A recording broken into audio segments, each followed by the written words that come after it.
secretos de tu corazón. Un pueblo unido pide hoy libertad y salvación. Háblanos con tu valor, que deseamos de revolución. Que el cielo se parte en dos, inúndanos en el desierto, brote frío.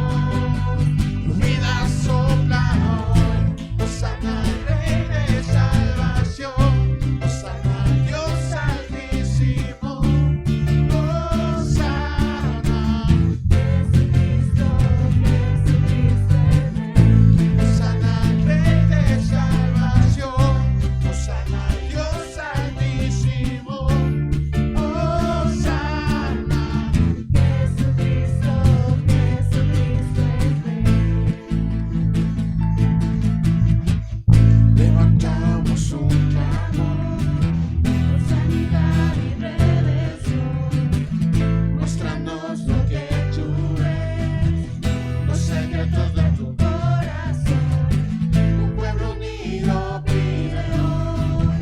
por libertad y salvación. Álmanos Con tu valor, lo que deseamos es revolución.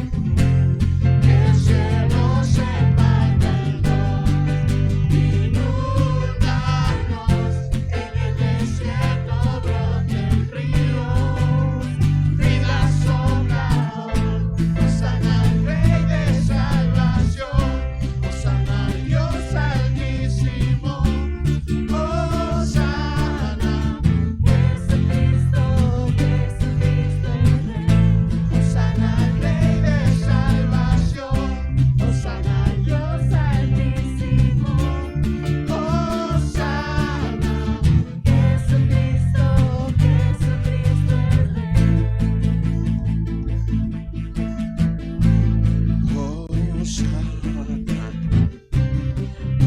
Hosana, Hosana,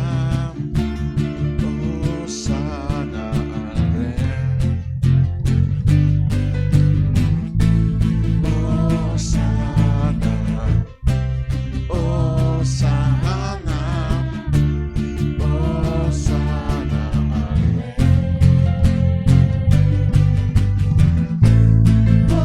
Hosana, Hosana, Hosana al Rey. Hosana al Rey de salvación, Hosana al Dios altísimo, Hosana. Jesucristo, Jesucristo es Rey. Hosana al Rey de salvación, Hosana al Dios altísimo, Hosana. Jesucristo, Jesucristo es Rey. El Señor es mi Rey, mi todo. El Señor es mi luz, mi Rey, el que me hace vibrar de gozo, el que guía mis pasos, el que extiende sus brazos, creador de los cielos.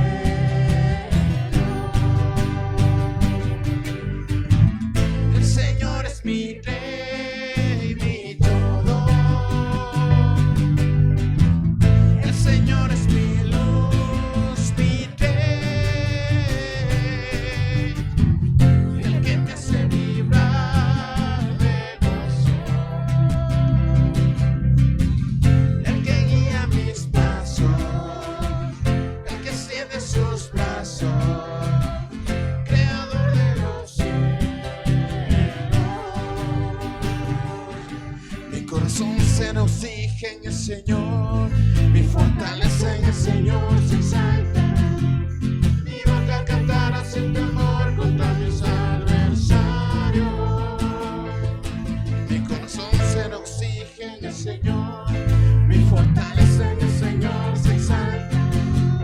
Mi boca cantará sin temor contra mis adversarios.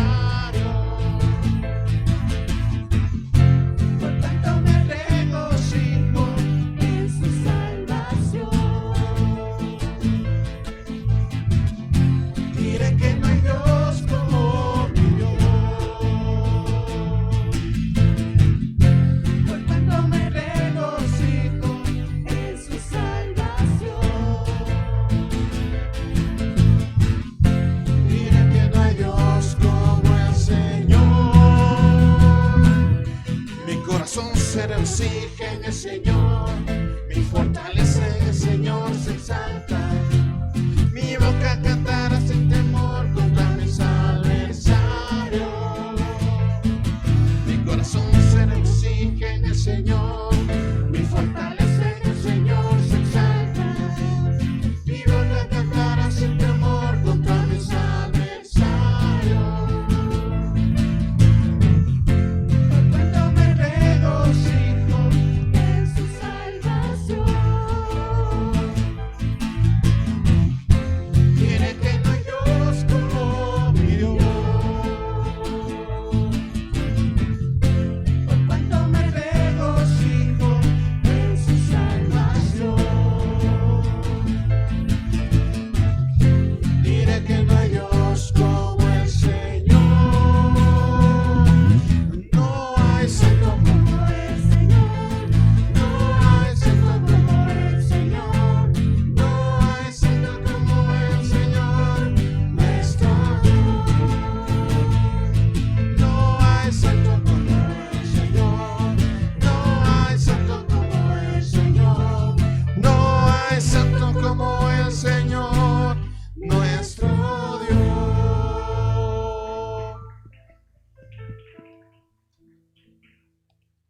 Quiero levantar ante mis manos. Maravilloso Jesús, milagroso Señor. Hoy en este lugar de tu presencia me haces descender tu poder. Los que estamos aquí, yo creo en ti, Jesús, y lo que harás en mí.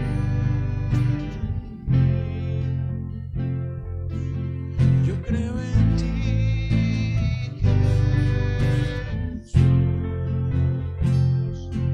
y lo que harás en mí, en mí.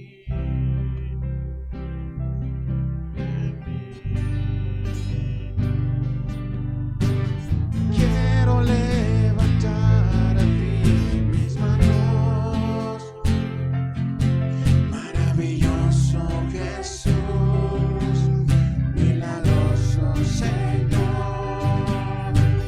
Y en este lugar de tu presencia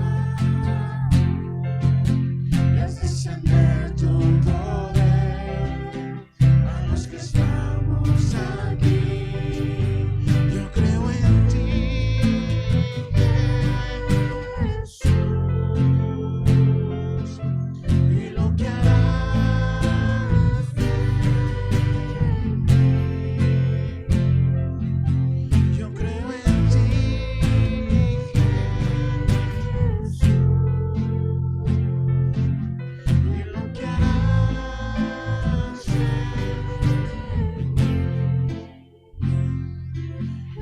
mí.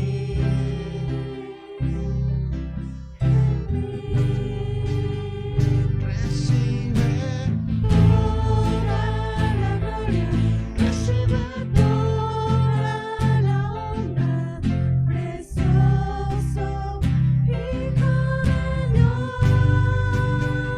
Recibe Toda la gloria, Recibe toda la honra, precioso Hijo de Dios.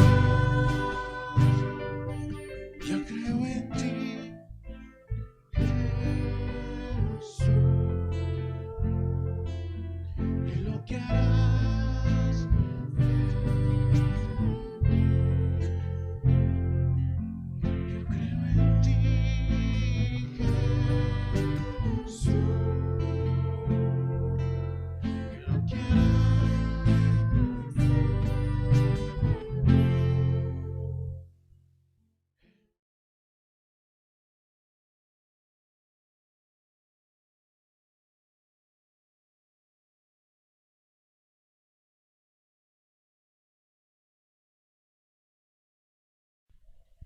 Estamos viendo Hechos. Y hoy, mis hermanos, tenemos un tema conflictivo que ha traído algunas discusiones, algunas posturas. Y ese es el reemplazo de Judas. Eso vamos a ver el día de hoy. ¿Quién reemplazó a Judas? O la elección en el aposento alto. Todo esto se está dando en el aposento alto, que ya vamos a ir viendo poco a poco. Gracias, hermana, por estarme leyendo ese texto enorme que yo no quería leer y me dio leyendo. Alguien dijo que el propósito de estudiar la Biblia no era para quitar una confusión. Entonces, cuando nosotros leemos la Biblia no es para quitar una confusión. Las cosas son bastante claras ahí, sino para dejar una convicción. Nosotros nos acercamos a la Biblia no para dejar de estar confundidos, sino para tener una convicción. A propósito, no sé si me confirman, el día de hoy van a presentar la lista oficial de los miembros. Sí, pero dígalo con ánimo, dígalo con gozo. Y eso es bastante interesante, mis hermanos, porque la lista de miembros o los miembros activos son los que eligen a las dignidades, son los que toman decisiones y tenemos eso en la Biblia, ¿no? Yo me acuerdo, esto es antes de empezar todo esto, yo me acuerdo que Freddy, cuando hablaba de los miembros, él decía, usted va a tener como un combo, porque después de este día, que ya se presenta la lista de los miembros, usted tiene que, si es que quiere ser miembro activo, tiene que presentar una carta a la Junta Administrativa y esperar que ellos le acepten. No creo que habrá ningún problema, a menos de que exista un problema, ¿no? Entonces los hermanos que decidieron decir, ¿saben que yo soy miembro? Pues simplemente tenían que firmar y listo, son miembros. Pero después de este día ya hay que presentar una carta. Y esto de la actualización de los miembros se hace cada año. Entonces cada año puede haber un miembro más o miembro menos. Y cada año se presenta la lista de los miembros. Pero es interesante que en Hechos se va a dar una elección por los miembros de la iglesia naciente. Y eso básicamente es lo que estamos viviendo el día de hoy. No somos tantos como en este tiempo, pero es interesante las coincidencias que tenemos acerca de eso y lo que estamos viendo en la palabra de Dios. Entonces, alguien dijo, el propósito de estudiar la Biblia no es para quitar una confusión, sino para dejar una convicción. Así que recuerde esto cuando se acerque a la Biblia. Con esto en mente, déjenme hablarles un poquito de Judas, que ya nos mencionó la hermana Mariana al leer la escritura.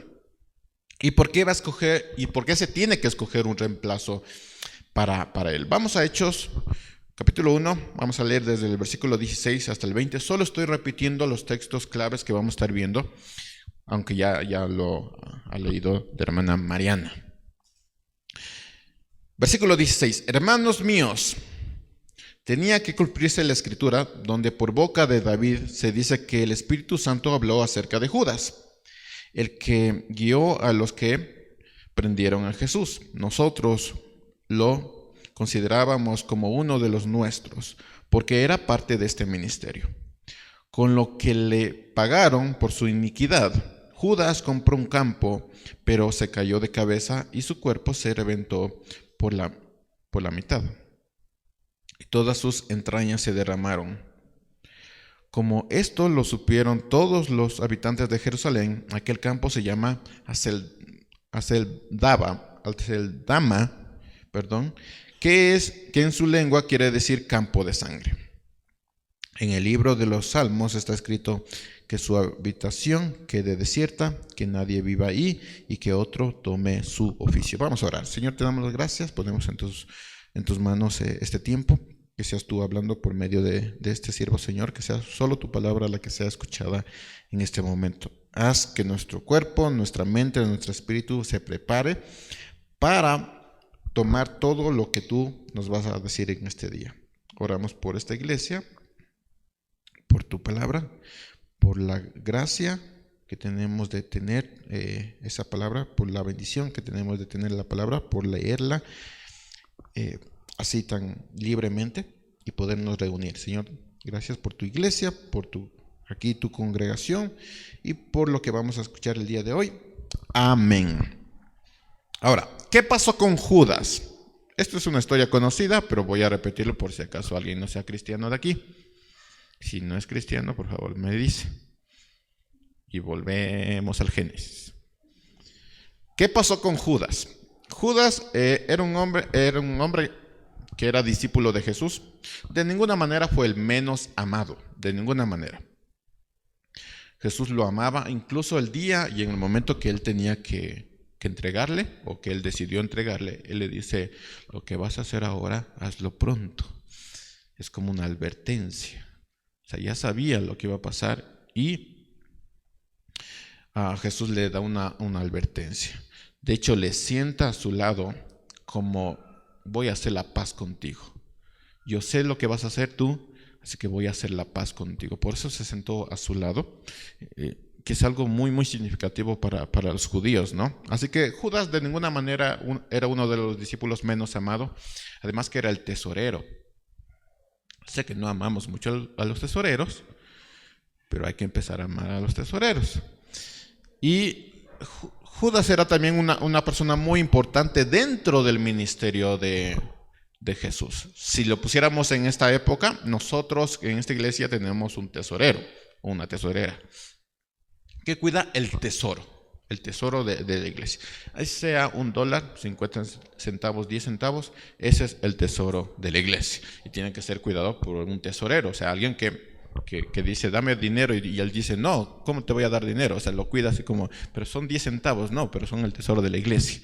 Y Judas era el tesorero del ministerio de Jesús. Así que era una persona muy importante ya dentro del ministerio como tal. Y de ninguna manera, les vuelvo a repetir, era el menos amado de los discípulos. Todos eran amados. Obviamente Juan era el más amado, porque era el más joven, y uno dice: miren lo que dijo tonteras, pero ay, qué bonito. ¿Han visto eso a los niños chiquitos que hacen cosas raras y uno dice: qué bonito? Bueno, Juan era uno de esos y era el más amado, pero Judas, como todos los apóstoles, también eran muy amados. Al entregarle, Judas sufrió todo el peso de la decisión y no pudo soportar la carga ni la presión de esa decisión. Había permitido, y dice la palabra que había permitido que Satanás lo gobernara. Y vendió por dinero a su querido maestro. Y lo vendió con un beso. Que eso significaba, pues: te amo, querido maestro, pero te estoy vendiendo por dinero.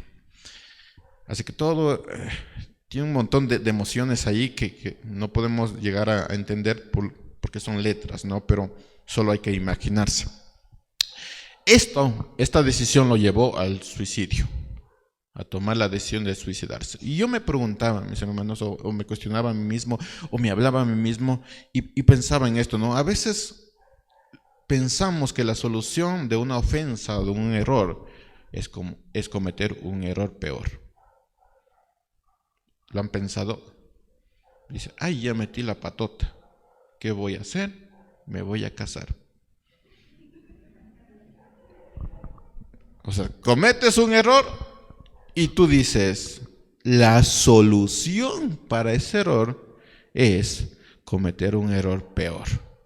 Obviamente no te estoy diciendo que no te cases, pero ten orden en las cosas, ¿no? Para que después, pues, puedas estar bien.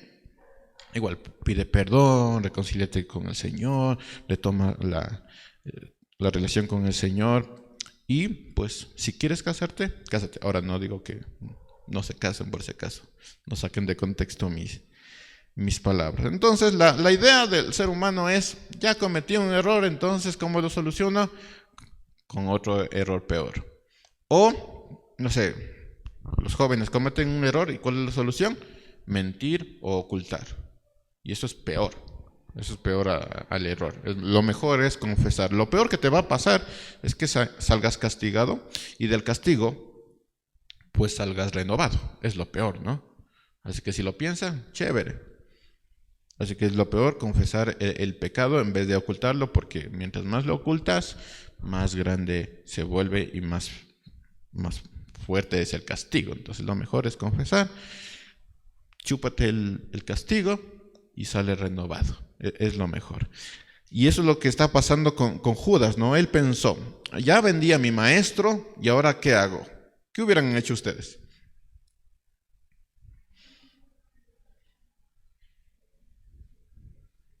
Yo no sé, pero yo pensaba, hubiera pedido perdón, ¿no? A mi maestro. Y ya, pero él decidió suicidarse. Entonces no puedo con la carga, no puedo con la presión de la decisión que tomé. Entonces mi elección es el suicidio. El resto de la historia ya es conocida, ustedes la saben. Ahora, la decisión y final de Judas trajo un dilema al resto de los apóstoles. ¿Cuál era ese dilema? ¿Cuál era ese problema? ¿Perdón? Que falta uno. Imagínense, Judas es el tesorero. Imagínense que la tesorera diga, me voy de esta iglesia. Ahí está sus 10 centavos.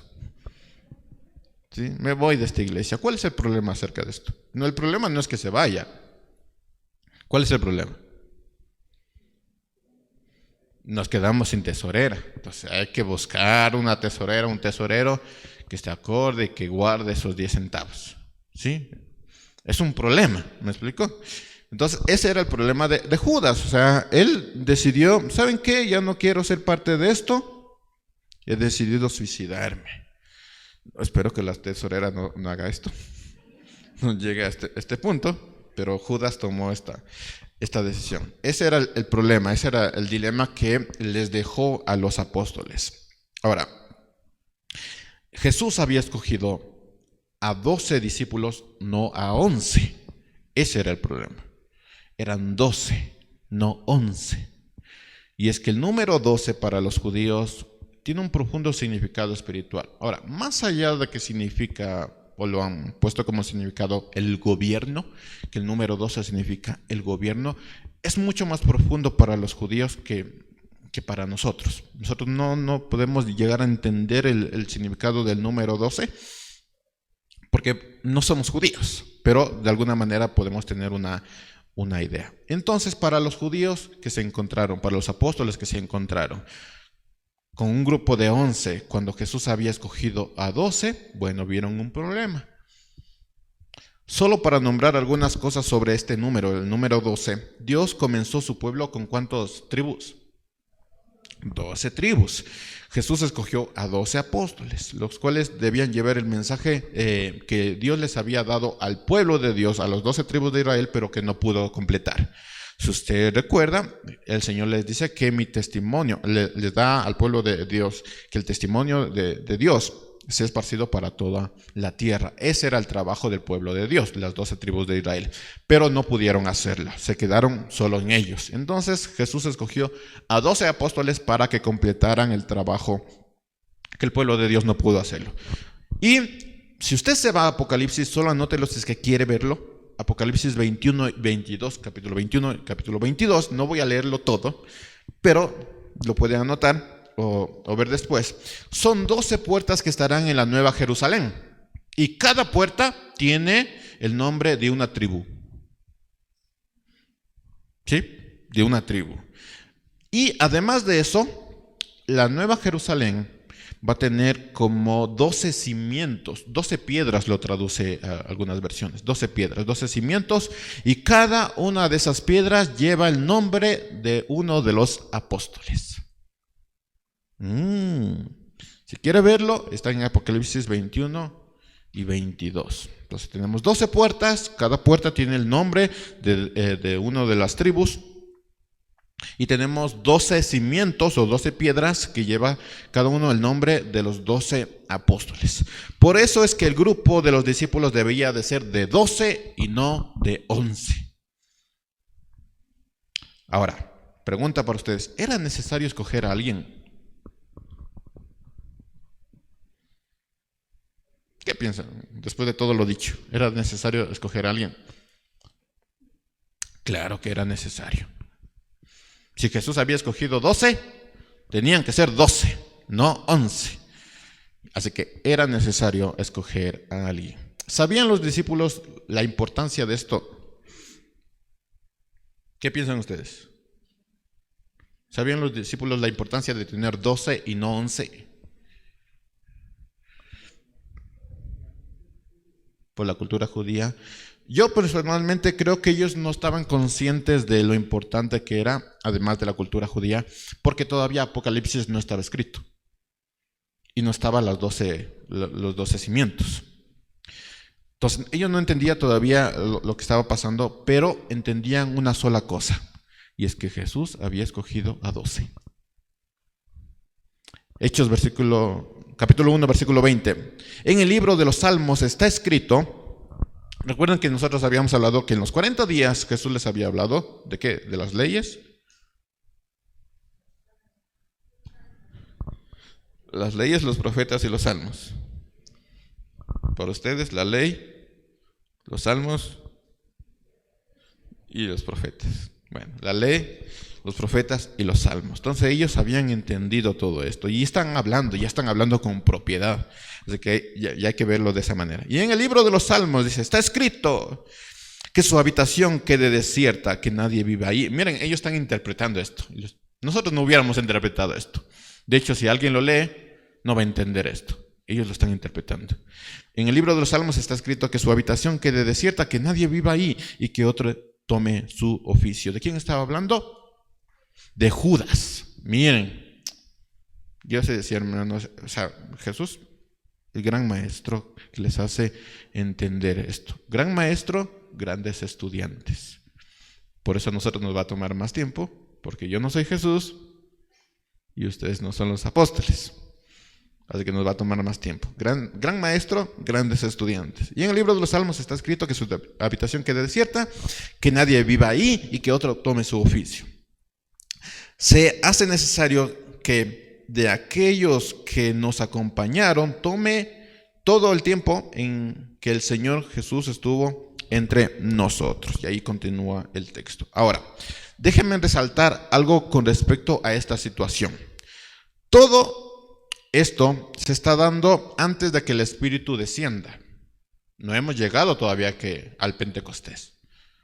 Todo esto se está dando antes de que el Espíritu descienda y lo llene de poder. Si usted más o menos ya ha pasado estas predicaciones, sabrá que esto se está dando en 10 días. ¿Sí recuerdan? Jesús se va y les dice, esperen a que el Espíritu baje, o les revista de poder, pero eso es 10 días después. Así que todo esto se está dando en 10 días. Entonces todo esto está sucediendo antes que el Espíritu descienda y lo llene de poder, por lo que antes de que esto sucediera, antes de que el Espíritu descendiera, era necesario que el grupo estuviera completo. Por lo menos ellos lo pensaron de esa manera. Antes de que venga la promesa del Padre, es necesario que el grupo que escogió Jesús esté completo. Como judíos, el 12 era importante para nosotros, pero más allá Jesús había escogido a 12 apóstoles, así que era necesario que el grupo estuviera completo antes de que el Espíritu de Dios baje y nos revista de poder. Esa era la idea de los apóstoles. Aquí encontramos un conflicto, y por lo menos algunos van a saber qué conflicto hay. Y hay algunas preguntas que se deben hacer en este caso. ¿Acaso se adelantaron los discípulos a escoger a Matías? ¿Qué piensan ustedes?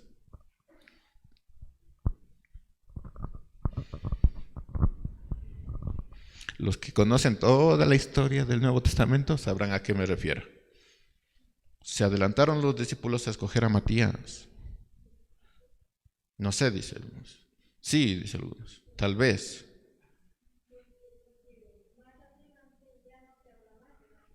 Muy bien. Después vemos que Jesús envía a Pablo, ¿no? Y ese era el dilema de todo esto. Jesús envía a Pablo y Pablo es uno de los apóstoles, o él se dice, yo soy un apóstol.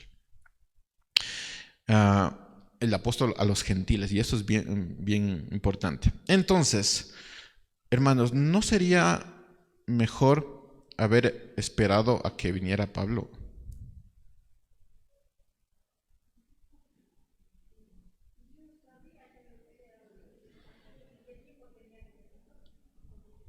Entonces, ¿se adelantaron o no se adelantaron?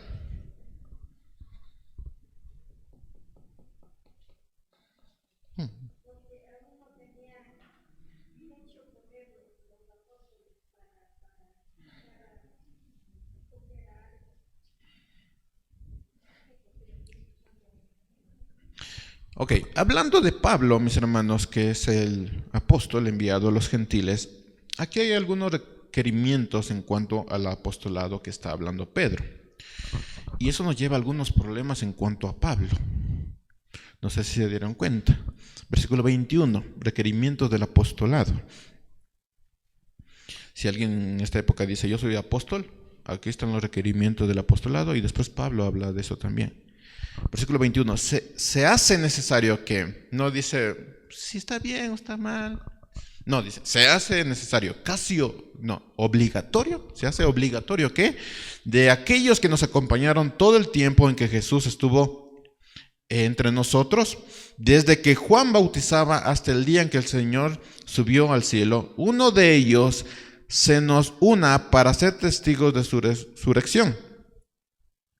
Entonces señalaron a José, llamado Barsabás, que tenía por sobrenombre el Justo. O sea, tenía 3 nombres. Este hombre tenía 3 nombres. Así que, José, ¿cómo estás? Barsabás, ¿cómo estás? El Justo, ¿cómo estás? Era el mismo hombre. Tenía 3 nombres. Y Matías. Entonces, ¿cuáles son los requerimientos para el apostolado? Primero, en cuanto al problema también de Pablo. Y es que Pablo todavía no había aparecido en el panorama. Primero. Así que, ¿cómo vamos a elegir a Pablo? Si todavía no había aparecido, ¿cierto? Ellos ni siquiera sabían quién era Pablo. Segundo, Pedro dice que era necesario que fuera alguien que los acompañó desde el principio. Y Pablo no fue ese. ¿O sí? No, Pablo no fue ese. Tercero, debía haber estado desde el bautismo de Juan el Bautista. Pablo no estuvo ahí. Vamos descalificando a Pablo entonces. Cuarto, ser testigo de la resurrección de Jesús.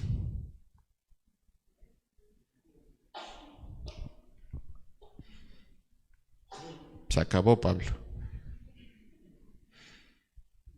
Todo esto quita la idea de que Pablo debía ser escogido. Estoy dando las evidencias, estamos viendo todo el panorama de manera general, así que todavía no tomemos una decisión.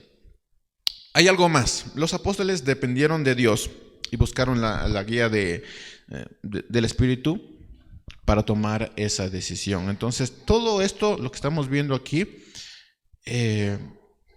nos debe hacer tomar una idea clara de la elección del 12º apóstol. Versículo 14, todos ellos oraban y rogaban a Dios continuamente, así que no es una decisión así a la ligera, en unión de las mujeres de María, la madre de Jesús, y sus hermanos. Versículo 24, y en su oración dijeron, Señor, tú conoces todos los corazones, muéstranos a cuál de los 2 has escogido. Ay. ¿De quién era? ¿José o de Matías? Para que tome la parte de este ministerio y apostolado, de la que Judas cayó por su transgresión para irse a donde le correspondía. Entonces ellos están diciendo, muéstranos, Señor, a quién vas a tú escoger. No nosotros, tú vas a escoger. Tenía algunos requerimientos y al final dicen, Señor, escoge tú. Así, ¿quién escogió a Matías, hermanos?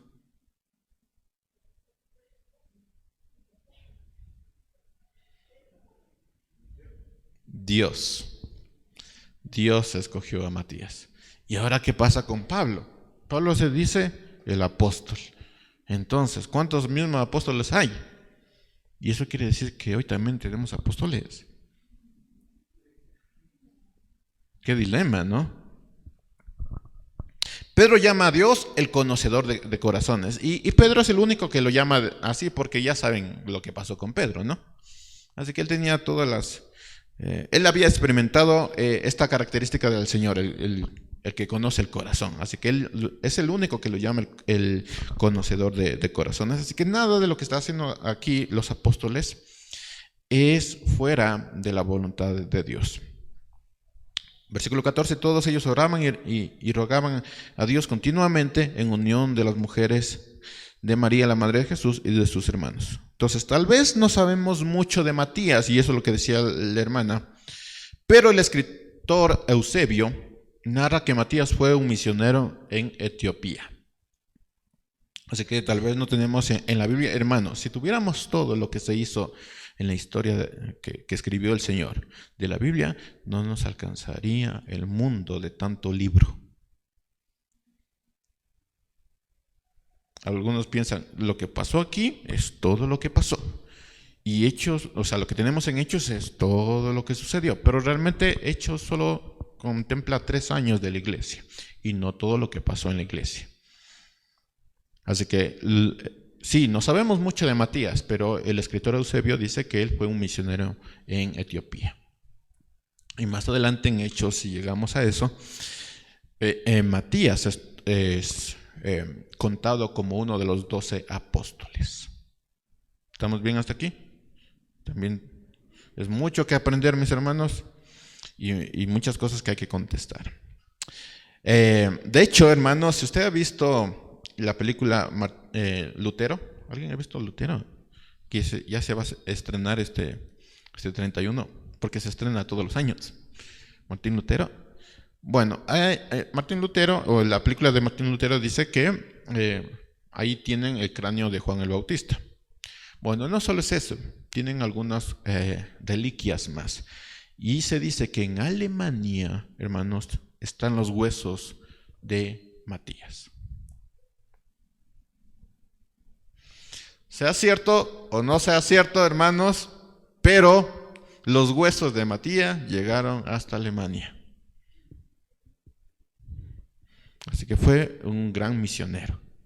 Gran misionero. No lo tenemos aquí, pero fue un gran misionero. Así que la idea de decir, bueno, Matías no era uno de los 12 apóstoles. Los apóstoles se equivocaron en elegir a Matías. ¿Por qué? Porque Matías no está en la Biblia, entonces queda completamente descartado. Completamente descartado. Estoy dando todas las evidencias, hermanos. Entonces, ¿se equivocaron los apóstoles a elegir a Matías? ¿Qué piensan ustedes? ¿Debieron esperar a Pablo? ¿Qué pasó con Pablo? Porque Pablo dice, yo soy uno de los apóstoles. Muchas cosas que resolver, qué emoción. Estas son algunas preguntas que nos deja el texto y que vamos a contestar el día de hoy.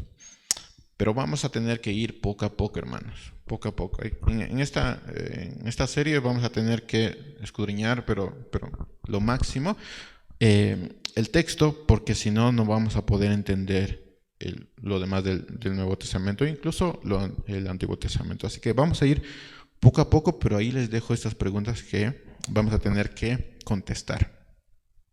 Y esto nos lleva al primer punto, el aposento alto. Todo esto se está dando en el aposento alto. Versículo 12.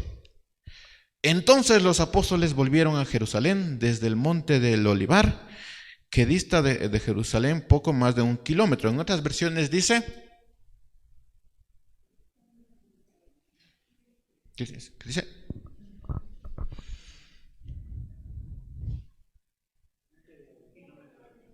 ¿1 kilómetro de distancia? ¿Alguien tiene otra versión más antigua? ¿De viejitos? Un día de reposo, decimos. Entonces, solo como corte comercial ahí como información, ¿por qué algunos dicen un día de reposo, el camino de un día de reposo, o 1 kilómetro? Y es que la ley judía decía que tú solo puedes caminar 1 kilómetro en el día de reposo. Si caminabas más, estabas pecando. Entonces, hermanos, ellos tenían que contar los pasos y decir, ¡ay! Ya son 1000 metros. Aquí me quedo todo el día. Parece chistoso, pero así era. Entonces, 1 kilómetro o un día de reposo. Entonces los apóstoles volvieron a Jerusalén desde el monte del Olivar, que dista de Jerusalén poco más de 1 kilómetro, o un día de reposo. Cuando llegaron a Jerusalén, subieron al aposento alto, donde se hallaban Pedro, Jacobo, Juan, Andrés, Felipe, Tomás, Bartolomé, Mateo, Jacobo, hijo de Alfeo, muchos nombres para poner a los hijos, Simón el celote, pónganle a los hijos, Simón el celote, y Judas, otro Judas, ¿no? El hermano de Jacobo.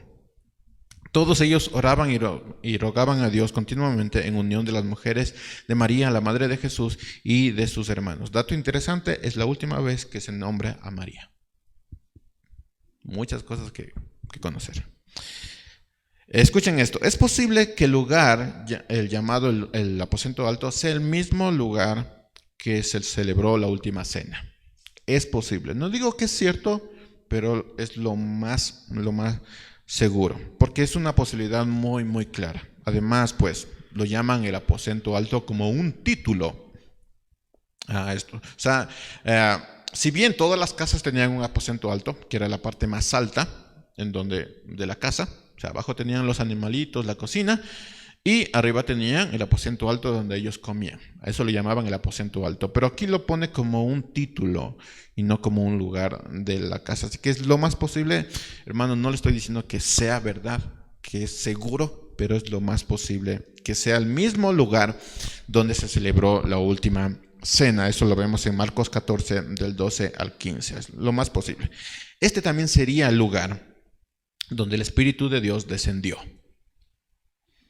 Entonces, si es el mismo lugar, tenemos el mismo lugar donde se celebró la última cena, donde posiblemente también escudriñaron la palabra del Señor, les enseñó, y también era el mismo lugar donde se va a elegir a Matías, y también es el mismo lugar donde descendió el Espíritu de Dios.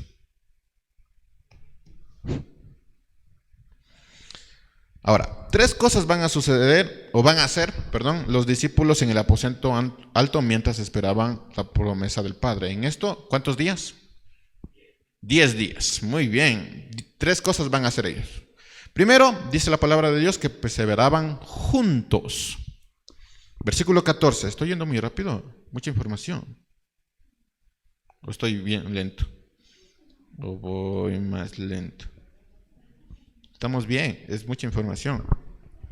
Espero que... Bueno, después lo revisen en el video, ahí en YouTube. Dice, perseveraban juntos. Versículo 14. Todos ellos oraban y rogaban a Dios continuamente en unión de las mujeres, de María, la madre de Jesús, y los hermanos. Ahora, ¿cuántos dice la Biblia que perseveraban? Todos, dice. No dice la mitad, ni los más viejos, ni los miembros oficiales y activos de la iglesia. ¿Cuántos dicen? Todos estaban juntos, perseveraban juntos. ¿Qué quiere decir esto? Que no había uno solo que estuviera por su cuenta en aquel lugar. Les recuerdo, hermanos, que perseverar significa continuar a pesar de. Todos estaban perseverando. No había uno que dijese, ¿saben qué? Tengo cosas que hacer en mi casa, ahí se ven. No había ni uno, todos estaban perseverando juntos. ¿Había gente ocupada? Sí, había pescadores que decían, pues, esos peces necesitan ser pescados. Había mujeres y había cosas que hacer. Pedro tenía una suegra a quien tenía que cuidar. Pero todos estaban ahí perseverando juntos. No había ni uno que estaba por su cuenta en aquel lugar. Esa idea, hermanos, de voy a la iglesia y solo voy a escuchar la palabra de Dios y los hermanos allá, o no me importa lo que esté pasando con los hermanos, no existe en una iglesia. Estamos viendo las bases de una iglesia antes de que venga el Espíritu de Dios. Lo que quiere decir es que no había uno que decidiera rendirse, tampoco había uno que decidiera buscar un camino más sencillo, ocuparse de sus asuntos. No había uno. Todos estaban juntos. Y vamos a ver cuántos estaban juntos. todos perseveraban juntos. Y esto nos dice algo muy importante, hermanos. La perseverancia es una característica visible de alguien quien espera. El perseverar juntos significa que estamos esperando una sola cosa. La persona que no persevera junto con su congregación significa que está esperando otra cosa. ¿Me estoy explicando? Todos ellos estaban perseverando juntos, se mantenían juntos, oraban juntos. ¿Por qué? Porque estaban esperando una sola cosa. En este caso era el Espíritu de Dios. Y en nuestro caso, ¿cuál sería? Muy bien, la Navidad. Entonces vamos a perseverar juntos hasta llegar a la Navidad. Déjenme decirles algo. No vemos aquí, hermanos, que necesitaban ser constantemente animados. A mí, hermanos, eso sí me molesta un poquito. No me desanima, pero sí ya saben, es como, que hay hermanos que constantemente necesitan ser animados, ¿no? Ay, ya me puse triste. Pero vamos, hermanos, no se preocupe. O hay hermanos que de alguna manera dicen, pues no estoy de acuerdo con eso. Ay, ya me pongo, como dice Marty, chips, así. Y hermano, no se desanime, vamos adelante. No había ni uno aquí que necesitara ser constantemente animado. Vemos a la iglesia que todos estaban perseverando juntos. Ahora, sí, creo que entre sus conversaciones tuvieron que mencionar palabras de ánimo, pero no porque algún hermano, alguna persona estuviera desanimada, sino porque no tenían otras palabras. Las únicas palabras que podían mencionar a otros hermanos eran palabras de ánimo. ¿Estás desanimado? No era eso. Todos estaban perseverando juntos, así que no había ni uno que estaba desanimado de no, todos estaban perseverando juntos. Y las únicas palabras que ellos tenían eran palabras de ánimo, pero porque no tenían otras palabras. Hermanos, en una iglesia no tiene que haber otras palabras más que palabras de ánimo. Lo segundo que estaban haciendo ellos en estos 10 días en el aposento alto es que perseveraban juntos, pero ¿qué? En oración. Hechos 14 dice, todos ellos oraban y rogaban a Dios continuamente, y ahí hay la diferencia entre orar y rogar, que no es lo mismo, en unión de las mujeres de María, la madre de Jesús, y los hermanos. Ahora, ¿cuántos dice que oraban? Eso, muy bien, todos oraban. No había uno que decía, ya, este hermano, ¿cómo ora? Todos oraban, todos. Su oración debió tener una sola dirección. Nada era oculto entre ellos, sus necesidades, sus alegrías, sus dificultades, todo lo compartían. Hermanos, cuando la palabra dice que compartían también comida, no solo habla de la comida, compartían la vida. Ellos hablaban de sus necesidades. Yo ahora dices, pues, yo no quiero decirle a los hermanos que tengo problemas porque ¿qué han de pensar los hermanos? Y no cuentas tus dificultades. Puede haber una familia que esté pasando dificultades en cuanto al alimento y la iglesia tiene que sostener esto. Pero el problema es que si no avisas, ¿cómo yo sé? ¿Cómo la iglesia sabe? Entonces, no voy a decirle a los hermanos porque, ¿qué van a pensar de mí? No, tienes que decirlo porque en una iglesia todo tienes que compartir. Que estás pasando dificultades en el matrimonio, tienes que decirlo para recibir ayuda. Que no sabes cómo solucionar un problema, tienes que decirlo para recibir ayuda. Ahora, no lo vas a decir delante de la gente, de todo el mundo, de hermanos, soy drogadicto, oren por mí. No vas a hacer eso, tienes que buscar a alguien que te pueda ayudar en ese caso. Pero alguien de la iglesia, pues para eso está ahí, no te vas a guardar y te vas a decir, tengo este problema, lo voy a solucionar. O lo peor, no te vas a otro lugar pensando que como allá no te conocen, pues van a poder solucionarte el problema. Eso no es la iglesia. Ellos, además de comida, compartían su vida, así que todas las necesidades, sus alegrías, dificultades, lo compartían, así que ellos oraban y rogaban en una sola dirección. En una sola dirección. Si no tienes trabajo, tienes que decirlo, así que toda la iglesia podemos orar por ese trabajo. Y las oraciones que ellos debían haber dicho reflejaban algo que lo tenemos en los Salmos. No sé si habían escuchado esto. Creo que es un salmo muy conocido. Salmo 133:1. Vamos a leerlo porque es bastante importante.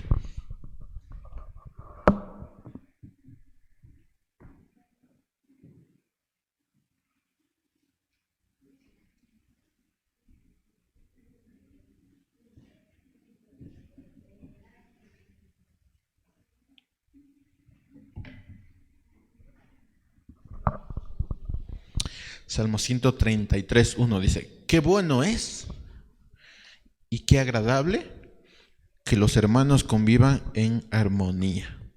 Es como el buen perfume que resbala por la cabeza de Aarón y llega hasta la barba y hasta el borde de sus vestiduras.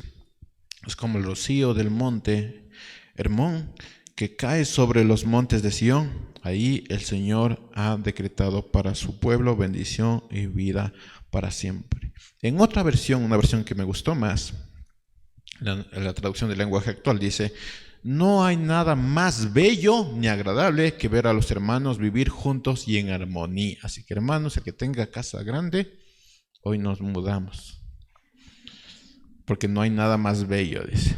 Es tan agradable ver cómo es como oler el buen perfume de los sacerdotes, perfume que corre de la cabeza a los pies. Es tan agradable como la lluvia del norte que cae en el monte Hermón. Debió ser un monte muy hermoso, hermanos, y ver cómo la lluvia cae, justamente como está cayendo hoy día. Y corre a Jerusalén, en el sur. A quienes viven así, Dios los bendice con una larga vida. ¿Qué nos dice el texto? Que la unidad es como bañarse en perfume. ¿Alguien se ha bañado en perfume? ¡Qué pobres! Es como bañarse en perfume. ¿Saben que venden unos botes grandes de perfume? ¿No? Sí, venden. Entonces, báñese en perfume. Es como bañarse en perfume, dice. Así es la unidad. Es como bañarse en perfume. Empieza de la cabeza y va como el perfume recorriendo todo el cuerpo. Así de bello es la unidad. O sea, no puedo detenerme mucho en esto, hermanos, pero así es. Así se ve cuando un grupo de hermanos trabajan juntos. Cuando dicen, vamos a hacer esto, y vamos todos a trabajar juntos. No hay uno que diga, yo les puedo donar con $10. Y ya. No. Todos los hermanos juntos ahí metiendo manos y vamos a hacer esto. Así se ve, como bañarse en perfume. O también se ve cuando una familia trabaja y persevera junto. O sea, hermanos, eso se nota. Es como ver que alguien se baña en perfume. Cuando una familia persevera y ora junto, así se ve. Es que se nota, o sea, hasta se huele. Dice, huele a santidad esta familia. Y otro dice, huele a santidad la otra familia. Pero así, es que es perceptible cuando una familia ora y persevera junto en el Evangelio. O sea, es perceptible, es hasta oloroso, ¿no? Ya no necesitan ni bañarse, hermanos, es oloroso. Versículo 14, Hechos 1. Todos ellos oraban y rogaban al Señor continuamente en unión de las mujeres, de María, la madre de Jesús, y los hermanos. Entonces oraban juntos. La tercera cosa que están haciendo es perseverar juntos en oración, pero en unión. Ahora, parece algo redundante decir que estaban juntos haciendo la misma cosa y unidos, pero no. Es como redundante, no. Estaban juntos, estaban haciendo la misma cosa y estaban unidos. No es redundante, mis hermanos, porque podemos orar juntos. Hoy día vamos a orar por, no sé, ¿alguien perdió el trabajo? ¿Alguien tiene frío? Levante la mano, ¿quién tiene frío? Vamos a orar por ustedes, hermanos, para que no tenga frío, ¿sí? Podemos orar juntos porque no tengamos frío, pero eso no quiere decir que estemos unidos. Solo estamos haciendo algo juntos, pero no estamos unidos. Yo puedo orar porque alguien no tenga frío, pero no sentir nada por el hermano. ¿Me explico? Podemos estar aquí juntos, podemos hacer la misma cosa, pero no estar unidos. Así que parece redundante estar juntos haciendo la misma cosa y unidos, pero no es redundante porque pasa. Podemos trabajar juntos, pero cada uno ver por su lado. Podemos hacerlo. O se puede servir en el mismo ministerio y aún así hay un abismo entre los hermanos. No conversas con tu hermano o tu hermana que estás sirviendo del mismo ministerio. No te importa nada. No te importa si vino o no vino. O sea, no te importa nada. O sea, puedes hacer la misma cosa, pero no estar unido a ese hermano o a esa hermana. O sea, puedes limpiar y decir, no, yo voy a limpiar esta partecita y allá el hermano y la hermana que tengan que hacer sus cosas. Yo tengo una vida ocupada y no puedo estar esperando, así que yo voy a limpiar esto y ya. Estás haciendo la misma cosa, pero no estás unido al hermano. ¿Si nos explicamos? Sí. ¿Estamos bien hasta aquí? Todos ellos oraban juntos, dice, rogaban al Señor continuamente en unión de las mujeres, de María, la Madre de Jesús, y de los hermanos. Note algo, los discípulos estaban unidos a las otras mujeres y los hermanos de Jesús. Esta descripción no es algo simple, es algo importante. En otras palabras, los discípulos no dejaron a María, a los hermanos de Jesús, fuera. La razón la voy a mencionar después, pero supongo que usted ya debe tener una idea de por qué hace esta especificación Lucas.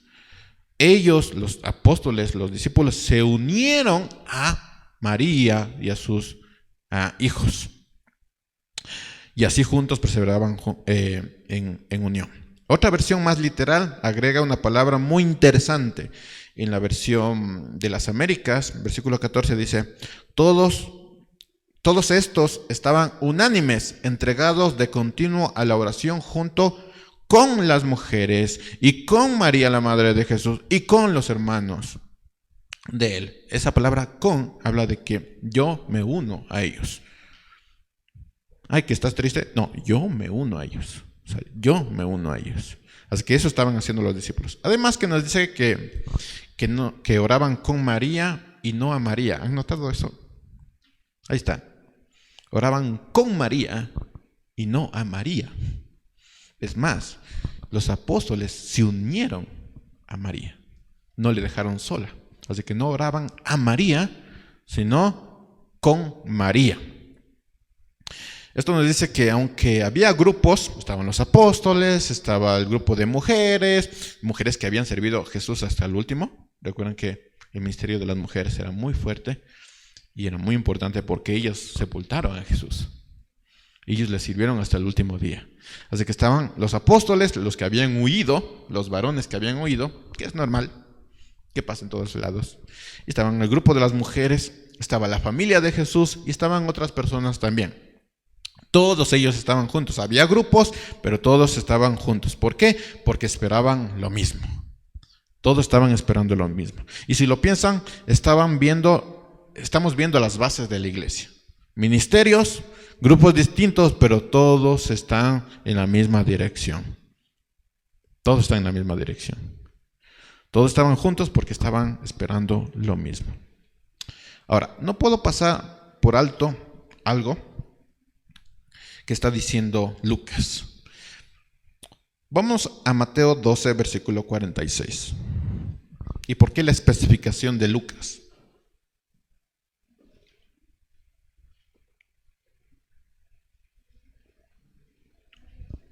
Hermano, si tiene frío, si está con la esposa, chánguele a la esposa.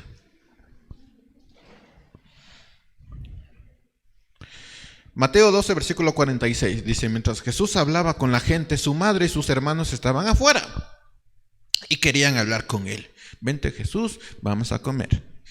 Alguien le dijo, tu madre y tus hermanos están afuera y te quieren hablar. Él respondió al que le dijo esto, ¿quién es mi madre? ¿Y quién son mis hermanos? Y extendió la mano hacia los discípulos y dijo, mi madre y mis hermanos están aquí. Porque todos los que hacen la voluntad de mi Padre que está en los cielos son mis hermanos, mis hermanas y mi madre. Entonces, María y sus hermanos se habían unido al ministerio de Jesús después de que Jesús resucitara. Noten esos detalles porque son muy importantes.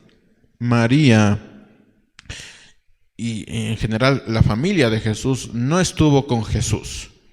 Se unió después de la resurrección de Jesús. Y por esta unión se dio, esta unión se dio después de la resurrección de Jesús. Y esto habla de algo muy importante, ¿no? Tal vez no le creyeron a Jesús. Tal vez no estaban con él, pero después sí estuvieron. Y por eso Lucas dice que todos ellos estaban unánimes, entregados continuamente a la oración, con las mujeres y con María y con los hermanos de él. O sea, estaba hablando de esto, estaba mencionando esto, que al principio no le creyeron y después fueron parte del ministerio de Jesús. Hasta aquí, 3 cosas que estaban haciendo en el aposento alto. Primero, perseveraban juntos. ¿Cuántos perseveraban? Los pastores, los que sirven. Todos perseveraban. ¿Cuántos perseveraban juntos en oración?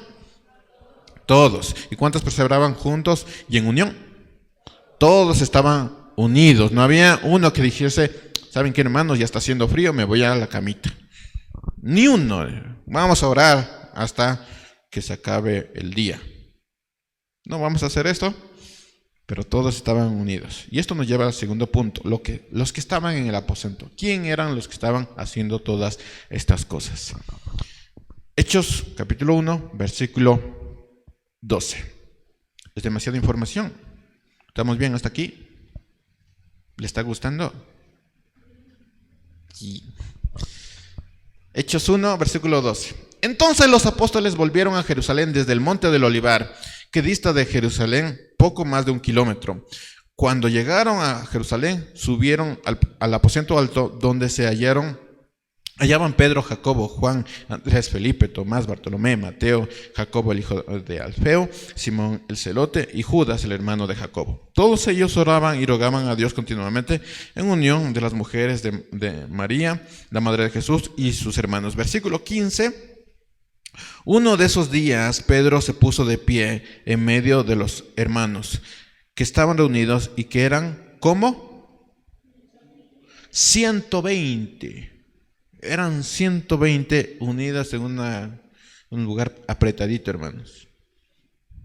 120. Entonces aquí tenemos una especificación del número de personas que había. ¿Cuántas personas habían? 120 personas. De esas 120 personas sabemos que estaban los 11 discípulos, el grupo de mujeres que sirvió a Jesús hasta el último, estaba la familia de Jesús y también estaban otros discípulos de Jesús. Posiblemente, hermanos, si usted recuerda en Lucas 10, Jesús les envía a 72 de sus discípulos a predicar. Entonces posiblemente estaban también esos 72 entre esos 120 personas que estaban ahí. Así que no son solo 12 discípulos, eran muchísimos más. Y en Lucas 10, solo anótelo, del 1 al 24, Jesús les manda a 72 de sus discípulos a predicar. Así que posiblemente también ellos estaban. De esos otros discípulos, sacaron a 2 para que fueran uno elegido para reemplazar a Lucas. ¿Estamos bien? 120 estaban ahí, los 11 discípulos, los 11 apóstoles en este caso, el grupo de mujeres, la familia de Jesús y otros discípulos que posiblemente también eran los 72 discípulos de Jesús que él envió a predicar. O sea, les preparó a predicar. De esos otros discípulos, sacaron 2 para que fueran uno de ellos elegido como sucesor de Judas. Ahora, hay un personaje que aunque no está físicamente aquí, también es mencionado. ¿Quién es ese personaje? Cuénteme. Judas. No está físicamente aquí, pero es mencionado Judas. Versículo 15. Uno de esos días Pedro se puso de pie, de esos 10 días se puso de pie, en medio de los hermanos que estaban reunidos y que eran como 120. ¿Cómo 120? Y dijo, hermanos míos, tenía que cumplirse la escritura donde por boca de David se dice que el Espíritu Santo habló acerca de Judas, el que guió a los que aprendieron a Jesús. Nosotros lo considerábamos como uno de los nuestros porque era parte de este ministerio. Y note algo en las palabras de Pedro: nosotros lo considerábamos uno de los nuestros. No sé si usted lo está entendiendo, pero es un dolor. Es como decir, la tesorera. Nosotros lo considerábamos como una de nosotros y nos abandonó. La sinvergüenza se fue. Es como un dolor, así como se fue uno de nosotros. Lo considerábamos uno de nosotros y se fue uno de nosotros. Ahora, no quiero que se pierda, pero estas palabras Pedro lo está diciendo a 120 personas que estaban juntos perseverando en oración. Ahora, más allá de que la ausencia de Judas fuera una situación que necesitaba una decisión, porque eran 12 los que tenían que estar, y con la decisión de Judas eran 11. O sea, más allá de la ausencia de Judas y esa decisión, espero que veamos las palabras o las emociones tras las palabras de Pedro. Era uno de nosotros. Versículo 17. Nosotros lo considerábamos como uno de nosotros porque era parte de este ministerio, con lo que le pagaron por su iniquidad. Y note la sensación de como Judas compró un campo, pero se cayó de cabeza y su cuerpo se reventó por la mitad y todas sus entrañas se derramaron. Es como nosotros tener a alguien aquí que ha estado desde el principio trabajando y tomó la decisión de apartarse del evangelio. No sé usted, pero en una iglesia unida eso duele. Y ese es Judas. Y esas son las palabras y las emociones tras las palabras de Pedro. Si bien un apóstol nuevo ocuparía el lugar de Judas, no podemos pasar por alto el triste final que tuvo Judas. Alguien que fue considerado como parte del grupo y que fue parte de un ministerio. Si bien Dios no deja lugares vacíos para que la iglesia no quede descuidada, hermanos, Dios no deja lugares vacíos. No podemos olvidar el triste desenlace de una persona que se arrepintió para su carne, pero no para vida eterna. Que dice 2 Corintios 7:10, la tristeza que proviene de Dios produce arrepentimiento para salvación. De esta no hay que arrepentirse, pero la tristeza que proviene del mundo produce muerte. Así que Judas se arrepintió para su carne. Eso que dice, ay, cómo me duele lo que hice, pero no hay transformación. Ese es un arrepentimiento para su carne, que termina en muerte. Pero el arrepentimiento que produce, que viene de Dios, hermanos, va para salvación. O sea, ves ahí una transformación. Y Judas no es en ese caso.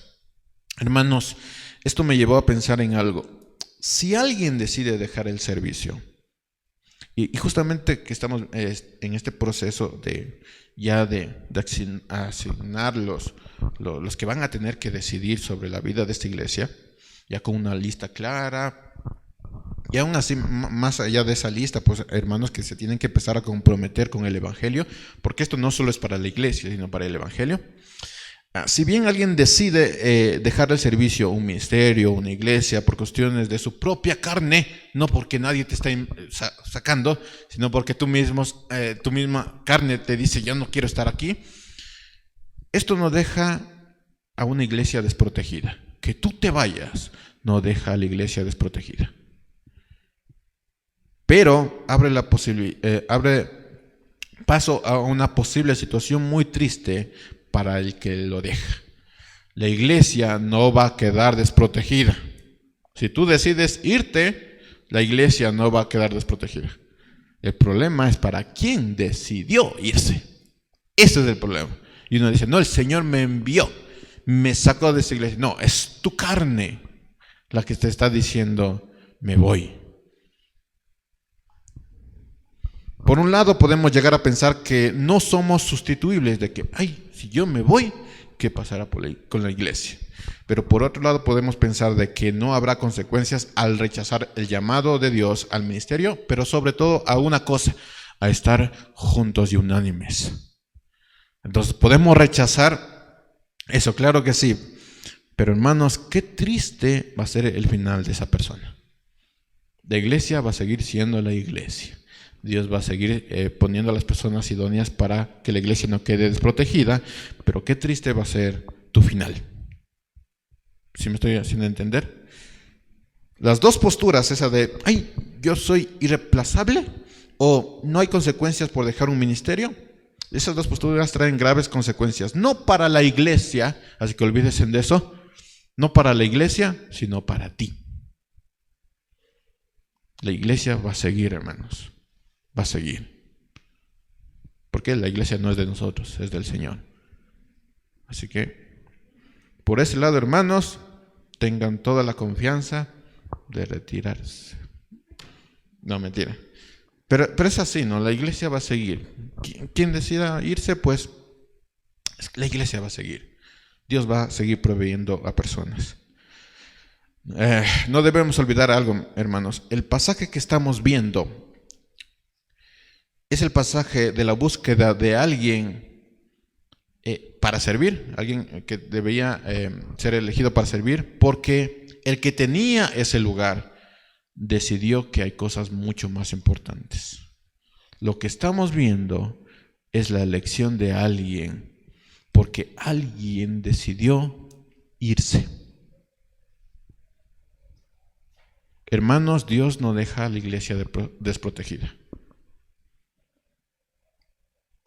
¿Estamos bien hasta aquí? Dios no deja a la iglesia desprotegida. Va a seguir proveyendo a gente idónea. Si hay que buscar a alguien más, eso no va a ser ningún problema para Dios. Hermanos, Dios puede traer de donde sea. Le trajo a Pablo, no nos va a traer a nosotros. Si hay que buscar a alguien más, eso no va a ser ningún problema para Dios, pero sí creo que es muy triste para Dios ver que lo rechazan. Eso es muy triste.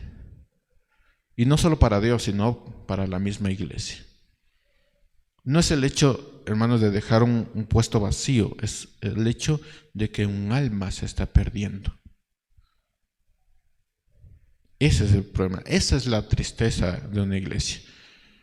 Que tú tuviste ese lugar y decidiste rechazar ese lugar, dejar ese lugar por tu carne, no porque el Señor te envió. Hermanos, eso es tristeza para la iglesia, pero no porque eres irreemplazable, sino porque tu alma se está perdiendo. Así que los que están en el aposento alto no solo están lidiando con una decisión, están lidiando con lo que originó esa decisión. Y por eso me permito decirles, hermanos, cuidado con las decisiones que tomamos, cuidado con el camino que elegimos y cuidado, muchísimo cuidado con la actitud que tomamos. Porque si tú crees que eres irreemplazable, te olvidas de algo. Esto es de Dios, no de ti. Tú no hiciste a la iglesia, Dios hizo a la iglesia y va a seguir poniendo personas idóneas para esa iglesia. Aquí el problema no está en que usted rechace un lugar en la iglesia. El mayor problema es que tu alma se está perdiendo. Ese es el mayor problema.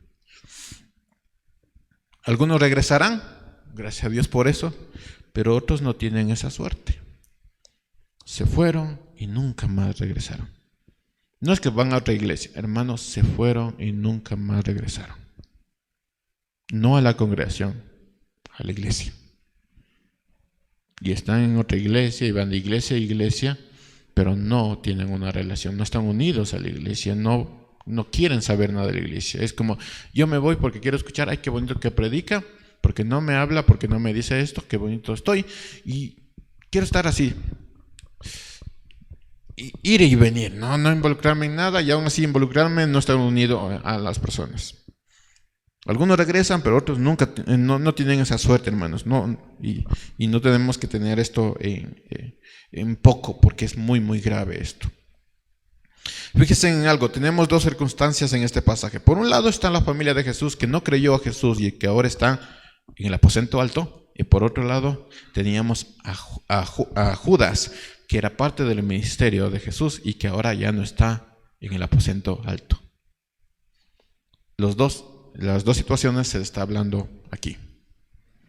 Así que cuidado con las decisiones que tomamos, cuidado con el camino que elegimos, cuidado con la actitud que asumimos. Dios no deja a la iglesia desprotegida, pero sí es muy triste ver a alguien rechazar a Dios. Con todo esto, nos lleva a contestar las preguntas que dejamos pendientes. ¿Se equivocaron los apóstoles al elegir a Matías? ¿Y qué pasó con Pablo, que dice yo soy uno de los apóstoles? ¿Debieron esperar a Pablo?